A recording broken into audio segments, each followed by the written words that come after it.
अर्थसंकल्पावर या बजेटवर नेत्यांच्या सुद्धा प्रतिक्रिया उमटलेल्या आहेत, त्यावर सुद्धा आपण एक नजर टाकतोय, पाहूयात. शशिकांत शिंदे, शशिकांतजी काय सांगाल? अर्थसंकल्प तुम्ही ऐकत होतात, महाराजांची घोषणा नाही, तुम्ही स्वतः आक्रमक होतात सभागृहात. असं आहे की अपेक्षा लोकांची असते की या अर्थसंकल्पात लोकांसाठी काहीतरी होईल. तुटीचा अर्थसंकल्प सरकारच सांगताय, मागची देण्यामध्ये सरकार फेल्युअर झालेलं आहे. माझं स्पष्ट म्हणणं आहे की सर्वात फेल्युअर अर्थसंकल्प आजचा आहे. सरकारची मजबुरी आहे. योजना महापुरुषांच्या नावाने जाहीर केला, पण त्या महापुरुषांच्या त्या योजनेला तरतुदी नाही, हे आता दिसत. सगळ्यात मोठा ड्रॉबॅक काय वाटतोय बजेट? यामध्ये ड्रॉबॅक एवढाच आहे की सरकारला योजना जाहीर केल्या तरी पैशाची तरतूद नाही. त्यांनी जे काही कर आकारणी केलेले आहे त्यामध्ये सुद्धा ते ठाम विश्वासातून नाही. त्यामुळे ठाम विश्वास नसलेला अर्थसंकल्प आपल्या योजना जाहीर करणं आणि ज्याठी रकमेची अरेंजमेंट करणं या गोंधळात अडकलेलं दिसलं सर. 100%. आणि तुम्ही कट किती बघायचा? मागच्या अर्थसंकल्पामध्ये प्रत्येक खात्याला 5-5, 10-10 हजार कोटीची, 12,000, 15,000 कोटीची तरतूद असते. प्रत्येक खात्याला 3 ते 3.5 हजार कोटीची तरतूद केलेली आहे. फक्त लाडकी बहिणीला 36,000. तूट का वाढते? तूट वाढायचा प्रश्न असा आहे, उत्पन्न निर्माण करण्याच्या बाबतीमधलं प्लॅनिंगच नाही ना. ते प्लॅनिंग नाही, त्यामुळे सगळं फेल्युअर झालेलं आहे. प्लॅनिंग नाही, त्यामुळे सर्व फेल्युअर होत असल्याचं शशिकांत शिंदे यांचं म्हणणं आहे. कॅमेरा शशिकांत, पंकज दळवी, पुढारी न्यूज, मुंबई. मुख्य रमेशजी, अर्थसंकल्प बघितलात, विरोधकांनी बाहेर घोषणाबाजी केली, काय भूमिका आहे तुमची अर्थसंकल्पाविषयी? काय मत? अर्थसंकल्प हा अतिशय म्हणजे त्याच्यावर काय टिप्पणी करावी हे मला कळत नाहीये. कारण मुंबई, पुणे, नागपूर, ठाण्याच्या बाहेर अर्थसंकल्प आहे असं मला स्वतःला वाटत नाहीये. स्थानिक स्वराज्य संस्थेच्या निवडणुका लक्षात ठेवून शेतकऱ्यांच्या कर्जमाफीबद्दल काही याच्यामध्ये वाच्यता नाही आहे. 2100 रुपये लाडक्या बहिणींना देणार होते, त्याबद्दल काही याच्यामध्ये ब्रश शब्द काढलेला नाही आहे. आणि तुटीचा अर्थसंकल्प सादर केलेला आहे.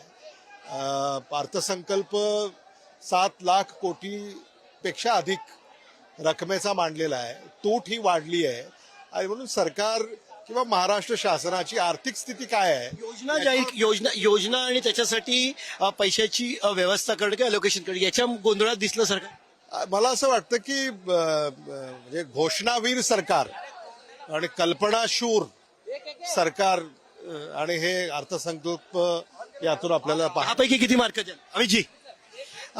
घोषणासूर सरकार, अर्थसंकल्प तुम्ही बघत होतात, ऐकत होतात, काय तुमचं याच्या बाबतीतलं ऑब्झर्वेशन आहे? काय तुम्हाला वाटतं अर्थसंकल्प? ही जाहीरनामामध्ये दिलेल्या जे वचननामाची फसवणूक आहे असं म्हटलं तर ते अयोग्य होणार नाही. माझ्याकडे पूर्ण जाहीरनामा आहे, मी ते वाचून तुमच्या समोर दाखवत नाही. परंतु वस्तुस्थिती अशी आहे की या जाहीरनाम्यामध्ये जे त्यांनी आश्वासन दिलं होतं, मग शेतकऱ्यांना कर्जमुक्त करण्याच्या बाबतीतलं असेल, वीज मोफत देण्याची घोषणा होती, त्याही व्यतिरिक्त लाडकी बहिणींसाठी 2100 रुपयाची गोष्ट होती, जीवनात्मक वस्तू स्थिर ठेवू. आज कुठच्याही विषयावरती त्यांनी एक ब्रश शब्द काढलेला नाही. यातूनच फसवणूक झाली हे असं म्हणणार म्हणजे नाही आहेत का? तरतूद करू किंवा करण्याचा प्रयत्न करू.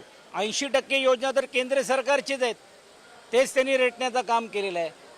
आपल्या स्वतःच्या योजनेचे फक्त घोषणा होते, पण त्याला निधी कशी देणार? बहीण 2100 रुपये जाहीरनाम्यात होतं, त्याच्या बाबतीतली घोषणा नाही. बजेटचा दाखला दिला होता. बजेटमध्ये तरी काय ते वाटलं तुम्हाला? बजेटमध्ये गेल्यावेळी 33,000 कोटी केलं, यावेळी 36,000 करतो, म्हणजे 3,000 कोटी रुपये वाढवणार आहे. म्हणजे त्यांनी काय 2100 होणार आहेत?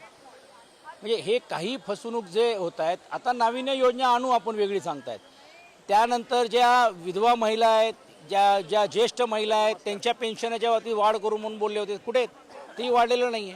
ते असंख्य जे विषय ते ह्याच्यामुळे कसरत का करावी लागते? म्हणजे एका बाजूला योजना जाहीर, विरोधी पक्षाच्या आमदारांच्या नजरेतून हा अर्थसंकल्प कसा होता हे आपण जाणून घेतोय. ताई, अर्थसंकल्प सादर करत होता, सभागृहात तुम्ही बघत होतात, काय तुमची ऑब्झर्वेशन्स आहेत या अर्थसंकल्प? ऑब्झर्वेशन असं होतं की सर्वप्रथम तर मी महिलांविषयी सांगू इच्छिते की महिलांनी जो भरभरून आशीर्वाद दिलाय, ज्यांच्यामुळे आज हे सरकार अस्तित्वात आहे, तर त्या महिलांना या सरकारने बजेटमध्ये रिटर्न गिफ्ट द्यायला पाहिजे होती. परंतु माझ्या महाराष्ट्रातल्या महिला भगिनींचा भ्रमनिरास झालेला आहे.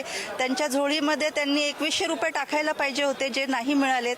त्यानंतर शेतकऱ्यांसाठी सुद्धा कुठल्याही प्रकारची तरतूद नाही, कर्जमाफीची तरतूद नाही, त्यांच्या मालालाही भाव नाही. आणि आम्ही असं ऑब्झर्व केलं की आजच्या अर्थसंकल्पामध्ये आकडेवारी कुठेतरी मिसिंग होती बऱ्याच ठिकाणी. फक्त आम्ही हे बघू, आम्ही हे करू असं फक्त, पण ही तरतूद केलेली आहे, हे केलेलं आहे, पण ऍक्च्युली आकडा किती हे सांगण्यात प्रतिनिधीची संख्या वाढवण्यात वाढवणार. तुमच्याच जिल्ह्यामध्ये कांदा उत्पादक शेतकऱ्यांचं आंदोलन सुरू आहे.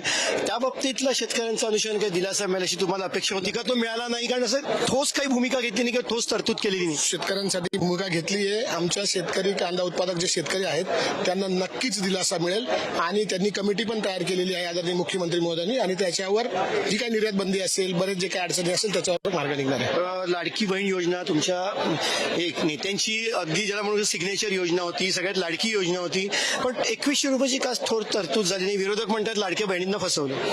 नाही, तरतूद होणार आहे.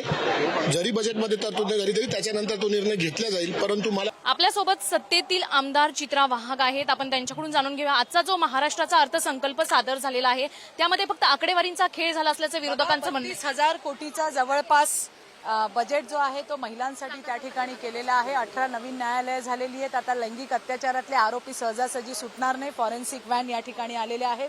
बचत गटातल्या माझ्या प्रत्येक बहिणीचं प्रॉडक्ट विकण्यासाठी उमेद मॉल प्रत्येक जिल्ह्यामध्ये त्या ठिकाणी आहे. आरोग्याच्या सुविधा केल्या आहेत. पीएम आवास योजनेच्या त्या ठिकाणी सुविधा दिल्या आहेत. प्रत्येक घराला सौर ऊर्जा मिळणार आहे. असे बरेच आणि विविध. रोहित पवार आपल्या सोबत आहे. आज राज्याचा अर्थसंकल्प सादर झालाय, कसा पाहता याकडे? काय मिळालं? कोणाला काय मिळालं? राज्याला काय मिळालं नाही, लाडक्या बहिणीला काय मिळालं नाही, शेतकऱ्याला कर्जमाफी मिळेल, भावांतर योजना मिळेल ते त्यांना मिळालं नाही, बेरोजगार युवांचा भत्ता मिळेल ते त्यांना मिळालेलं नाही, नोकऱ्याचा विषय नाही. पुण्यश्लोक अहिल्यादेवी होळकरांची जयंती 300वी असताना सुद्धा निधी तिथे डिक्लेअर केला गेला नाही. म्हणजे या सरकारने काय केलं तर आम्हाला कोणी हलवू शकत नाही. आमच्याकडे खूप जास्त आकड्याचे आमदार आहेत, तर आम्ही कोणाला घाबरत नाही, न लोकांना घाबरतो न विरोधी पक्षाला घाबरतो, असा कुठेतरी संदेश या बजेटच्या माध्यमातून सरकारने दिला.